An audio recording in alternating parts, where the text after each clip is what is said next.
Dr. Robert Kokenyesi is a translator and a researcher of Unitarian history. He is the operator of the Unitarian Torch website, where he has worked to raise awareness of the history of the Transylvanian Unitarian tradition, and he has worked diligently as a translator at the Unitarian churches of First Parish in Bedford, Massachusetts, and Elliott Chapel in Kirkwood, Missouri.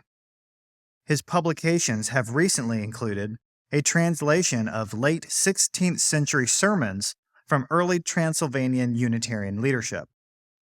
Dr. Kokenyesi has a PhD in biochemistry and molecular biology from the University of Miami, and he attends the First Unitarian Church in Alton, Illinois.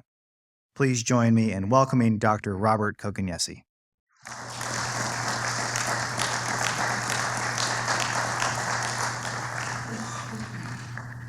When I put together this title, I didn't know about Sean Finnegan's presentation about the Armenian Unitarian community, and I think he would agree with me that it is quite frustrating knowing that there is some kind of a light in this document, in this writing, the thoughts, the ideas presented there, but it's locked away because of a very, very different language from the English. So this is surely the case for Hungarian language materials. So what I would like to do is to present snippets of information from sermons that I've translated and give you just an overview of what has been produced by Transylvanian Unitarians, and if I can be of any help later on, whether building connections with the church folks over there, or if you want to carry out any research activity in this area, I'll be happy to help you out with translating what you are interested in. So I just want to start with a brief diagram of this church, the Transylvanian Unitarian Church. So officially, Transylvanian Unitarian Church became one of the four acknowledged and royally accepted religions in Transylvania in 1568. The Diet of Torda did this. Now, this was not the first well-organized church in Central Europe. The Polish Brethren did that a few years before. And in 1565, the Diet of Brezhny acknowledged their presence and gave permission to operate. The Polish Brethren came to an unfortunate end after their expulsion from Poland. Forced conversions, all kinds of punishments were designed to silence the Rakovian Unitarians, which were mostly in the Socinian version of anti-Trinitarians. So Transylvanian Unitarians continued surviving tremendous hardship, from beheadings to book burnings to church confiscations, property confiscations. Yet today there is an actively working Unitarian church there. Very brief and 16th century geography lesson here. So Transylvania today is part of the country we call Romania. And at this time, Transylvania was part of Hungary. In green, you see the Turkish Empire cutting the country of Hungary in half. So this eastern half became independent under the Principality of Transylvania title. And to show a little more bird's eye view, more familiar countries, Great Britain, France, Germany, and here's the old Hungarian kingdom, largely occupied by the Turkish forces. And here, this little part is Transylvania. A few words about the contemporary Hungarian Unitarian Church. About 10 years ago, the country of Hungary and country of Romania unified their Hungarian-speaking Unitarian churches. The church was before called Transylvanian Unitarian Church. Today, when you go to their website, it's Hungarian Unitarian Church. It's recognized by the state, so they operate officially. They have an elected bishop in Cluj, in Hungarian name, Kolozsvár. There's a total of 136 churches divided into separate districts. In the center is the headquarters. This is where the bishop's office is. There is a Unitarian high school in the very same building.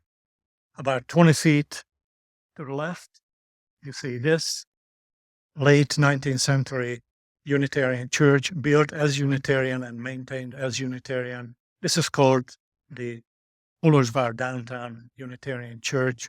The other side, you see the statue of Dávid Ferenc, who was the founder of this Unitarian religion in Transylvania. I just translated a sermon number 35 on my UnitarianTorch.com website. This sermon is about describing how incredibly arduous process was to make a statue erected and unveiled for Dávid Ferenc in Kolozsvár. So even today, there are hardships, administrative hardships mostly from the state, but the church is alive, doing as well as it could. I translate sermons because I believe it gives the best personal insight into the minds of a spectrum of individuals. Not everybody thinks alike. And I think that's where one receives the most benefit of understanding who these people are, what they think, how they prepare a sermon, what's in there, what structures they use. And so this is the reason why I translate sermons. I wanted to say a few words about the process of translation. I want to create or start to establish a level of trust. I put a lot of effort into these sermons. There are several steps. I pay a native English speaker. Karen Burton has a Master of Divinity degree, so she understands religious language. Her contribution is to review, edit, make suggestions on these sermon translations. So a lot of the Hungarian syntax that I still have in there. So another level of trust, how do you know that I actually speak Hungarian? So I was born and raised in Hungary, spent 24 years of my life before emigrating to the United States. I have family relationships there, so I have to speak Hungarian with them. I maintain, I think, a good fluency. Whenever I visit Hungary, I do okay. With my English, you all can hear an accent. Nonetheless, I think I can express myself okay. When I translate, I use several online dictionaries to help me out. So I put all the effort I can into translation. Could they be better? I'm sure they could be. If you think about Bible translations, why are there so many ways to translate the Bible? Very few people agree just what is the best translation.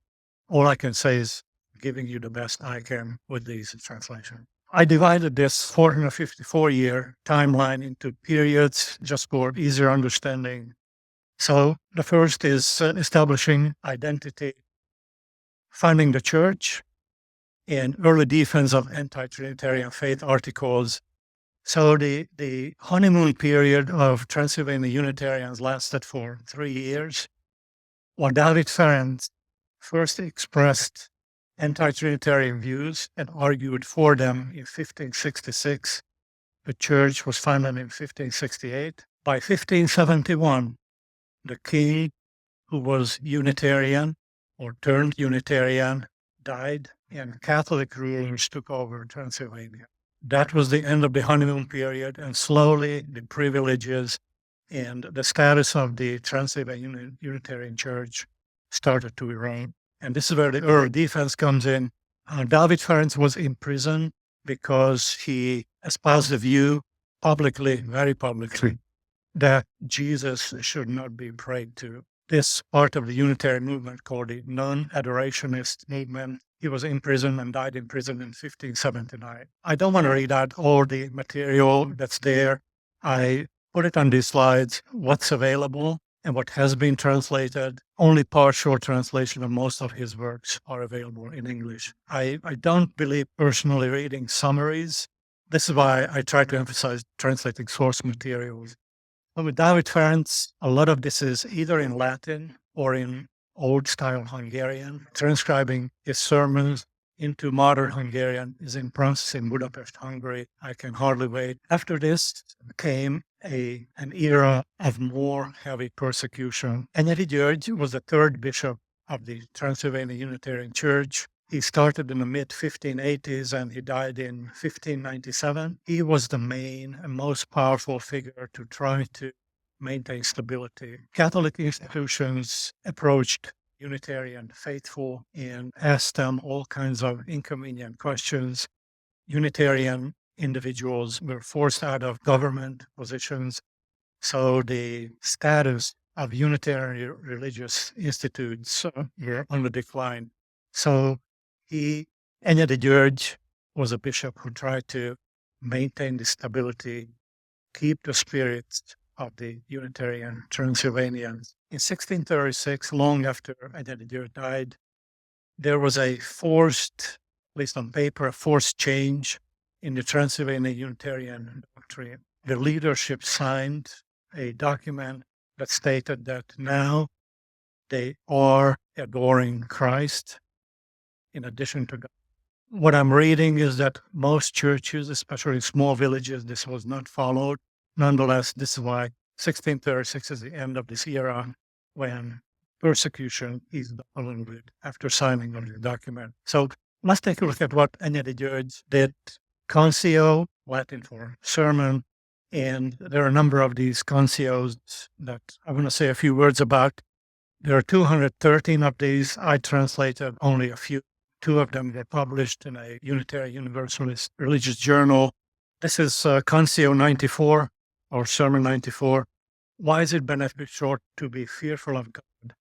So this is Enyedi György's explanation to an average churchgoer. When you read the Bible quote, and every sermon starts with a Bible quote in Transylvanian Unitarian churches, why is this word fearful appears in this quote?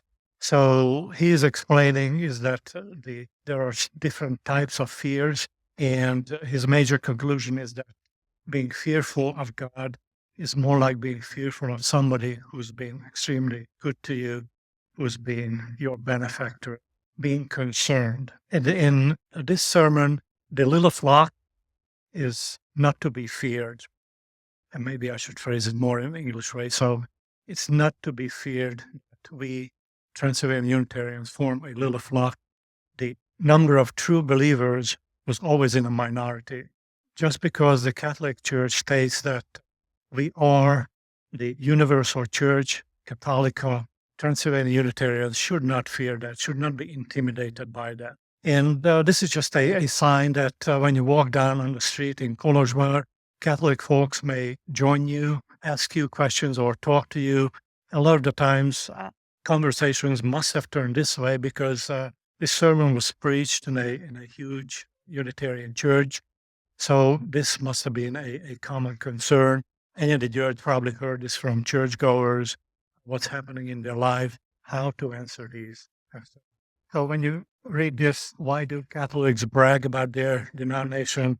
So this just tells you the ongoing contest for believers between the Unitarian and the Catholic denomination. Late 1500s, most people do agricultural work. There's no internet. People come to their pastor, ask very, very simple questions. This is a reflection how the sermon is written. Churchgoers may say, somewhat reasonably, that Christ has been gone a long time. Where do we find his words? How can we comply with the calling of the apostle? There is a step-by-step derivation. How can we trust that what we read in the Bible is the word of Christ? Just an example of responding to churchgoers' concern. And the next one is yet another common concern. Apparently, some churchgoers were reluctant to sing hymns, participate in this activity. And so he explains why is this a beneficial Christian practice, how you should go about doing this, why you should be enthusiastic about this. There are sermons where he describes that I know that you are more interested about how your livestock is doing or whether your barn needs cleaning, but at church, participate and be there. This was a common concern of his, making sure that the churchgoers receive advice on this. With sermon number 192, there's a series of sermons, 192, 193, 194, uses the second psalm. This in Central Europe was a central area of Trinitarian versus anti-Trinitarian argument. As he describes, first building an argument that Christ was the Son of Man, born at a given time. One of the main logic is that if Christ is not eternal, that he must have been born at a particular time, must have started his existence at a particular time. If he is not eternal, he cannot be called equal to God. What you see here are small snippets from an 8-page long sermon. I hope this is more of an appetizer than encouragement to read the entire sermon. Again, arguments that the word anointed is used in many places in the Bible, so it is not a sign that Christ has a special status co-equal to God. Sermon 193 continues the psalm, and the arguments continue again. So written literally and historically about David, but spiritually about Christ. An interesting aspect here that I included here is the actual polemics, debate, conversation with Catholics. Now, these debates were carried out person-to-person debates. Sometimes the king presided over it. Sometimes this was done in printed material. But this is a great summary. So to begin with, no Christian could deny. This is the Unitarian position, and how we disagree with and cannot compromise with Papists and Trinitarians. And it goes on that they state that this passage must be interpreted as an evidence that the Son was naturally born to God, proving that he is eternal. When we refute that by saying that the entire house of Israel, kings and others have been called sons of God, this is the antithesis. And then it goes on all the way until the last argument the Catholics place. Among other, they bring up the words of David in Psalm 2:7, "Thou art my son." The Unitarian response to that is that they will never prove, meaning the Papists, the eternal birth from the Bible. This is the logic of argument. I just wanted to illustrate it here. A relationship that came up in one of the talks is Christ lesser than God. This is adding to building up this anti-Trinitarian argument. And the last argument here in this sermon, that even though you heard all this evidence from me, Enyedi György, and if you're not convinced about this truth, take a look at Catholic scholars who state the same thing. And he gives a reference here in the middle of the sermon. Catholic scholars who came to a similar conclusion about this. Here's the last part of the second psalm related sermon. Relationship to rulers, what should we expect of them? Kind of a veiled criticism of the Catholic rulers at the time. While they are given worldly power, there is a higher authority that they also should be held to a higher standard. So this is the expression of, I think, some of his disappointment how things were going in the country, especially in reference to the suppression of Transylvanian Unitarians.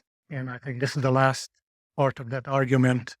After 1636, there is an even more forceful oppression of the anti-Trinitarian religion in Transylvania. Instead of local Catholic rulers, now there's the Austrian Habsburg Empire who is providing the muscle behind this oppression.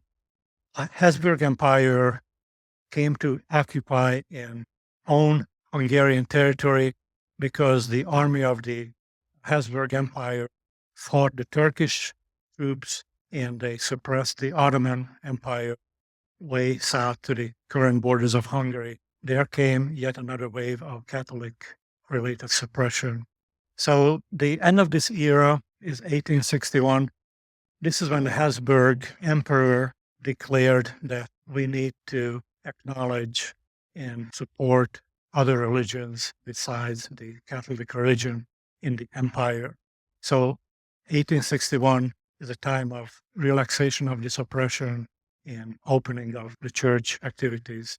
The person who's going to take center stage here, Szent Abrahami Lombard Mihály, was a bishop of the Transylvanian Unitarian Church. Most of his sermons have disappeared. The only sermon he has is a very long funeral sermon. I represented it here because that's on the website. He was the one who wrote a 400-page collection of the Transylvanian Unitarian faith articles. It is still used today It was written in late 1630s, maybe 1640s. It was not printed until the 1800s because the Habsburg Emperor would not give permission to the printing of this material. Again, just a sermon included here. The uniqueness of this sermon is that there's no Bible quote. The title is Origin and Attributes of Justice. This sermon starts with a great deal of lamentation and expression of pain, not only because the person who passed away was a Transylvanian Unitarian judge who worked in the royal court. This was the only Unitarian who made it that far.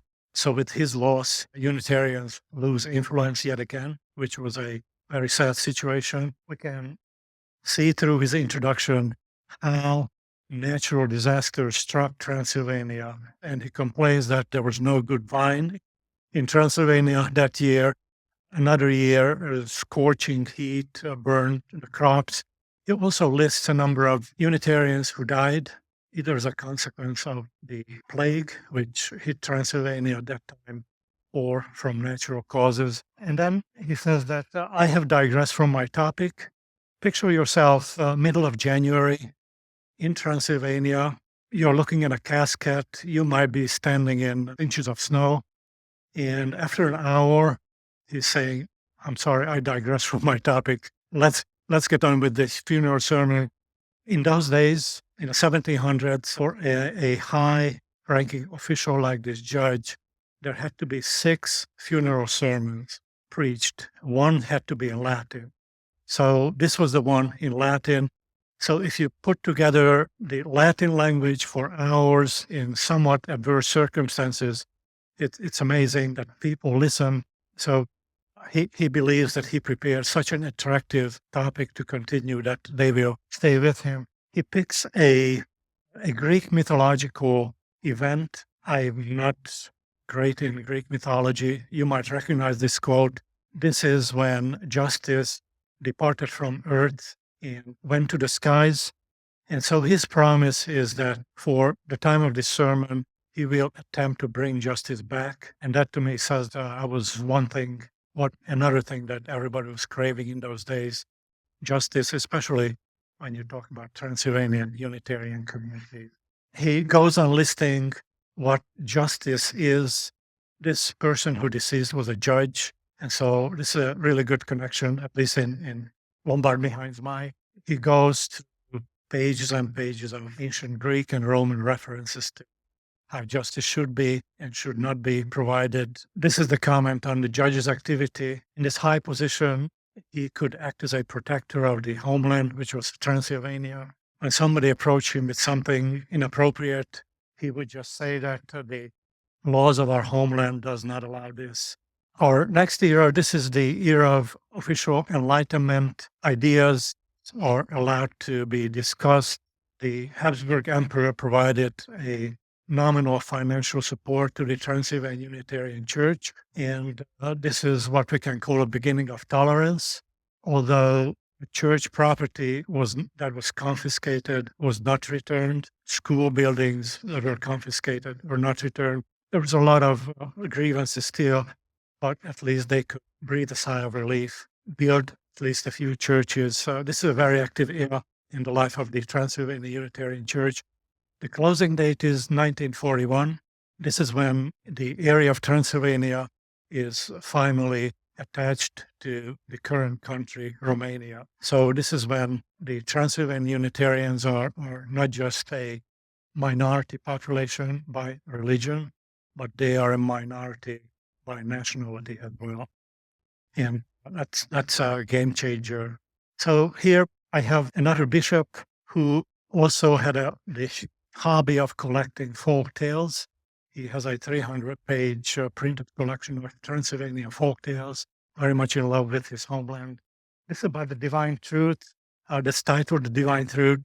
There's an interesting comparison yet again with Catholic belief system. Within the sermon, again, there's quite a few more pages to this, comparing the divine truth with the Catholic canonical doctrine, compares Christ of the divine truth, which the Unitarian belief system, to the canonical doctrine. What you see here expressed is that Christ was not co-equal to God. Christ was a son, but lesser than God himself. Compares the Bible, canonical doctrine, and when he says here that we struggle to understand contradictions, I think that it speaks to believers today too. Think about the concept of Trinity. I think that is befitting to that explanation. Conclusion from a Unitarian side is the limitless and unending love of our fellow human beings to establish God's kingdom on earth. In 1868, this was the first time Transylvanian Unitarians were allowed to celebrate an anniversary. Before that, did not receive permission from higher authorities. So there was an incredible jubilation waiting for 300 years for this to happen. And so Ferenc József, he was the bishop longest in office. He was a bishop for 52 years. A lot of changes happened under his bishopric. This is the celebratory sermon. There were representatives from many countries in Europe, England as well. And so he was very, very happy to see all those visitors. The title is Freedom of Faith, of Conscience. And during the introductory part of the sermon, so stand fast before wherewith Christ has made us free, and be not entangled again with yoke of bondage. So the force or the appearance of traditions instead of biblical material, that's what Ferenc József believes this warning was about, and concludes that that admonishment was not successful because after the first 3 centuries of Christianity, there came additional elements introduced into Christianity. And he describes a number of those. Those introduced elements had a degrading effect on faith and conscience.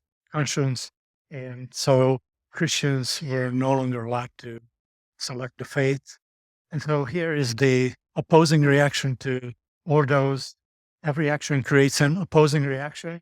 A number of elements that contributed to this opposing reaction. And from Arianus, Wycliffe, Waldensian, whose sides these were the first opposing reaction. And he has a statement here. Again, this sermon is about 13 or 14 pages long, so you see tiny snippets. Please read about this. But he does say that God forbid that I diminish the achievement of the Reformation. However, history recorded that even the most famous reformers lowered their standards when it came to freedom of faith of consciousness. In the sermon, he goes on and lays out a plan for the Transylvanian Unitarian Church now that freedom has arrived. And here comes another era of oppression. This is by the communist authorities. So Romania, just like many countries in Eastern Europe, was turning into a communist state aligned with the ideology of the Soviet Union. Religious practices weren't exactly encouraged. There was a time period of adjustment in the Transylvanian Unitarian Church to becoming a minor nationality. And then came the revolution in 1956 in Hungary. The Romanian authorities feared this so much that they trumped up charges against many Unitarians who were hardcore nationalists in their beliefs. A handwritten book of sermons was confiscated, and whoever had written in that book were arrested and eventually sent to labor camp. So 1958 was a year where many Unitarian ministers, office holders were tried and very quickly sent to labor camps. I have a special affinity with this. This was a kind of injustice that did not come from a religious authority. This is a worldly authority. To me, personally, it's very upsetting to see something like this happen. There's a reason why I left Hungary during the communist era and emigrated to this country. And Szabó Dezső, who was a minister in a small village, was one of the persons who wrote in this book. So he was arrested and sent to labor camp.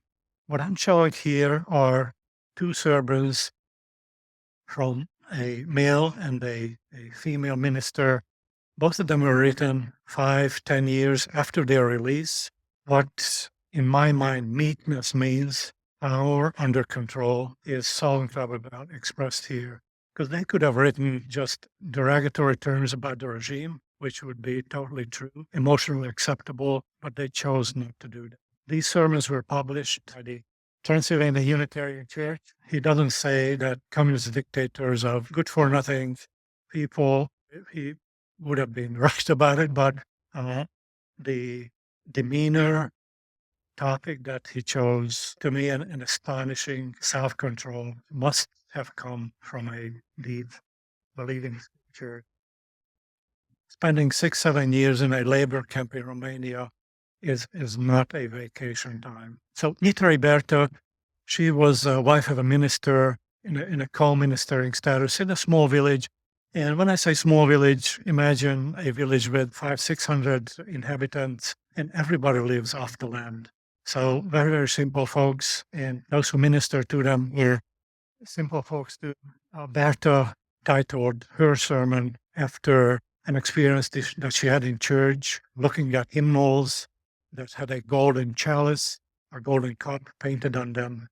And the children complained that the chalice was worn off of their book. They wanted to get a shiny new looking one. So she started asking questions. So where is the value in this church? The essence is the church. Gellert Imre is a little different story. His daughter managed to escape Romania, eventually immigrated to the United States, and she translated many of his works. He has a 400-page dissertation about the history of sermons in Transylvania. So because of his daughter's work, he is a lot more prominently present in sermonic literature. After his release from labor camp, he was continually hounded by the communist authorities. Eventually, his wife was forced to divorce him, and in 1980, he committed suicide. So Transylvanian Unitarians consider him a martyr of the Unitarian cause. In The Hidden Treasures, he gives an anecdote from his childhood where his mom hid candy from the kids in the house. They were allowed to have that candy only if they did something good. He's using that starting metaphor to the treasure in Christian faith. He comes to the conclusion that this treasure, we are expected to work for it, to find it. And once we find this treasure is more like a seed. We may not recognize this immediately as a treasure. It will grow on us, a tree with fruit. God doesn't serve the kingdom of God on a silver platter, just an expression that we're expected to search. And this is the final period. So the most important aspect here is that this is a living, continuing church. I decided to translate several sermons from younger ministers. The Holy Spirit is a topic not approached very frequently by Transylvanian Unitarians because of the fear that it will create a sizable backlash from both Calvinist and Catholic circles. But on the occasion of Pentecost, this is a traditionally structured and traditionally heard service topic, the arrival of the Holy Spirit at Pentecost. This is the current bishop, Kovács István. He was elected in 2020, but because of coronavirus restrictions, he could not be inaugurated. So this is his inauguration sermon. As you see, all the sermons begin with one, sometimes two or more Bible quotes. And this is very traditional. What you see here at the beginning is the opening prayer. You see he is praying to God. His knees are trembling and questions are swirling inside of him. He was a minister to a medium-sized Unitarian church deep in Transylvania. Romanian influences started to filter in more and more.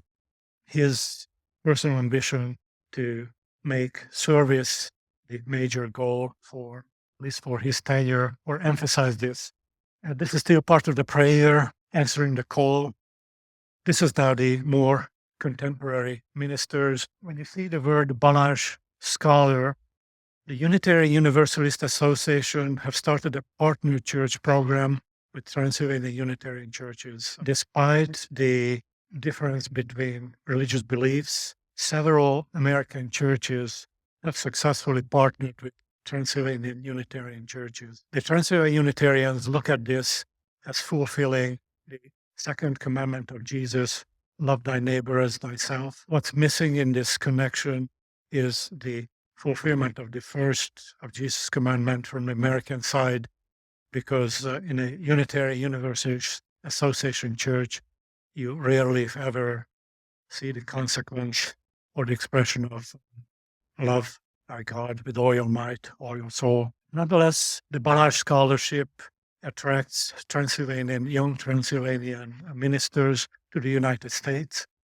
They learn the language a little bit better. They learn organizational skills. Almost all of them mentioned this upon their return, that spiritually something was lacking here. Jakob Házi Erika is the first one, and he is using the story of Good Samaritan, and she is explaining this with the, metaphor that the opposite to love is not hate, but it's indifference.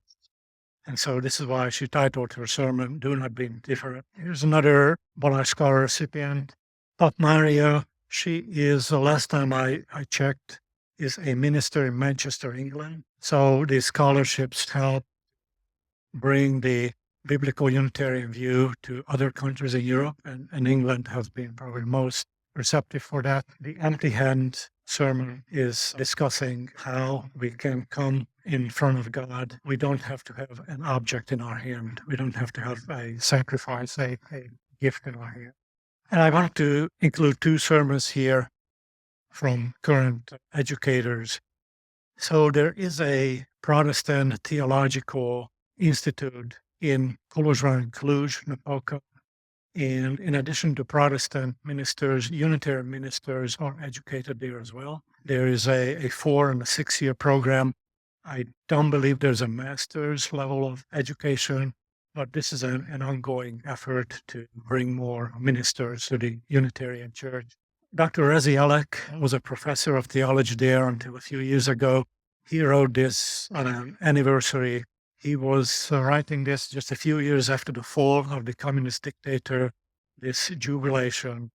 We can express ourselves yet again. Joy of religious freedom is expressing the joy that they can freely practice. And my last sermon here is from Kovács Sándor. He is the current professor of theology at this Protestant Theological Institute. He is also the church historian. If you have any desire to ask questions, talk to anybody there, he's a great contact. He speaks English very well, and he knows everything about the church. He just wrote a book a year ago, 152 pages, about the brief history of the Transylvanian Unitarian Church. Very knowledgeable individual. He wrote this sermon inspired by, as a consequence of a car trip in Transylvania. On the way there is, I'm using a metaphor, on the way to a destination on a car trip. Here he was on the way between Torda and Kolozsvár. It's about a 50-mile distance. Torda is a town where the religious tolerance edict and the acceptance of the Transylvanian Unitarian Church was carried out in 1568. Today it's a Catholic church. This is one of the churches that have been confiscated and never returned. Nonetheless, there is a monument for religious freedom that the Unitarians erected next to that church. He's excited to see what happened in Torda. But then he says how unfortunate we are being a religious minority, what we had to endure so far. One false idol, especially for ministers, is the visible part of the church. And again, he is emphasizing that it's a sign of God's providence, that he rather considers our deeds than the number of church buildings. To me, it goes towards the explanation of do not fear, little flock. I'm going to close right here. Thank you for your patience. And if you have any questions, I hope you pass something on. But if you want to make contact, please look me up through my email. And especially if you want to read the entire set of sermons or entire sermon, please visit the website. Thank you again.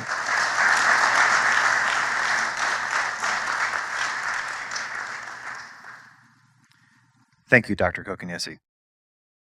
First, how much has the Hungarian language changed since David Ferenc's day to today?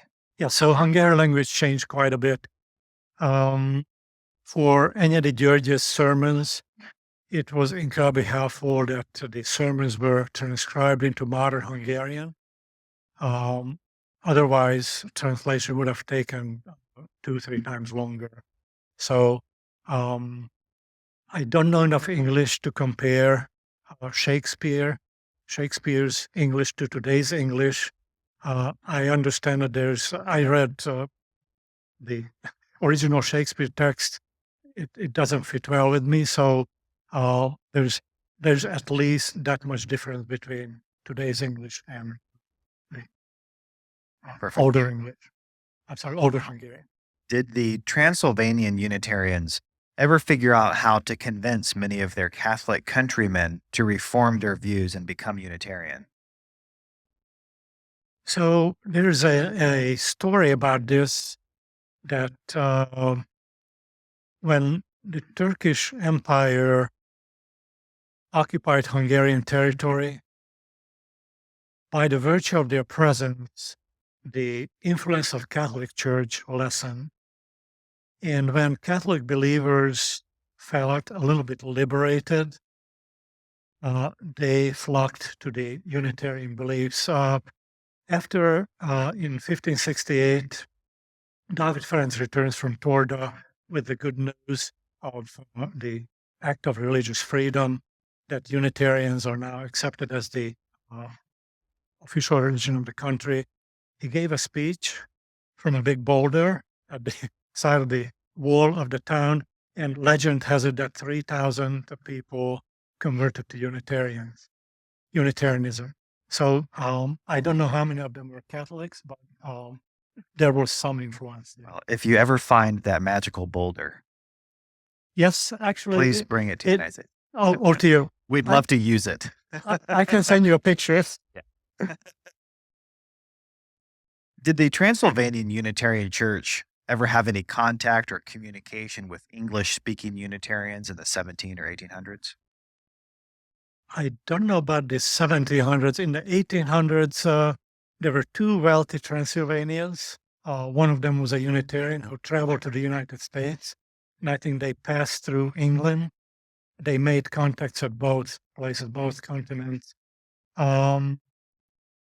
The influence seems to be one-sided. William Ellery Channing's works from the early 1800s have been completely translated to Hungarian, but there have never been a reciprocation until this website. There have been a single sermon translated and no full text of theological work. So there was contact, spotty, and the interaction tends to be one directional. Do you have an estimate for how many Transylvanian Unitarian churches are in existence today? Right, so the church is 126 in Transylvania, and a total membership between 30 and 50,000 people. And to what extent are today's Unitarian churches in these areas like America's UU groups? So I'm not going to talk about the architecture, but what happens during a service, maybe if that's the question. Theologically what's is about- probably the interest. So the UUA, I don't think they have a theology. UUA, Unitarian Universal Association, have 7 principles. And I think the basic idea is that let's immerse ourselves into all religious experiences, all wisdoms of this planet, and let's gain from that. You do not find that in Transylvania. Transylvania Unitarian is strictly biblical Unitarian. Are there any Transylvanian Unitarian churches in the United States that may have been founded by Hungarian or Romanian immigrants? I'm not aware of any of them. Do the anti-Trinitarian arguments made by the Transylvanian Unitarians differ from those of the Polish Brethren? Or how does their theology relate? Right. So I just came across a couple of publications from mid-1800s that is titled "We Unitarians Are Not Socinians." The Polish Brethren were considered Socinians, at least in the language of the mid-1800s. And There's a Rakovian catechism from Polish Brethren that doesn't fit quite well with the Transylvanian Unitarian beliefs. Do they claim apostolic succession in their line of bishops back to the apostles, or do they reject that idea? Perhaps, how does one become a bishop in the Unitarian Church? So, in the 1500s, when this all started out, there was a acknowledgement of caretaker status of a person, and when there was a synod, the synod could call a bishop. So this is an elected position, and they don't claim any continuity to the apostle. Thank you. And a last question. Pursuant to your comment that they are biblically based, I think that may have been your language. Does the modern Transylvanian Church believe that the Bible is inspired or authoritative? How do they view the scriptures? So they view the scriptures as containing Word of God. So this is Word of God or inspired by God. When you look inside Transylvania, there is a spectrum of views among ministers, and some of them are more liberal, and some of them are more biblical view. If you want to take a closer look, there is, and if you send me an email, I can send you a link. There's an English language catechism, and that's probably puts it in place because I don't remember all the aspects of it. So they do use and consider Bible as Word of God or inspired Word of God. But again, there are individual beliefs who may stray from that. Excellent. Thank you, Dr. Kokenyesi. Thank you again for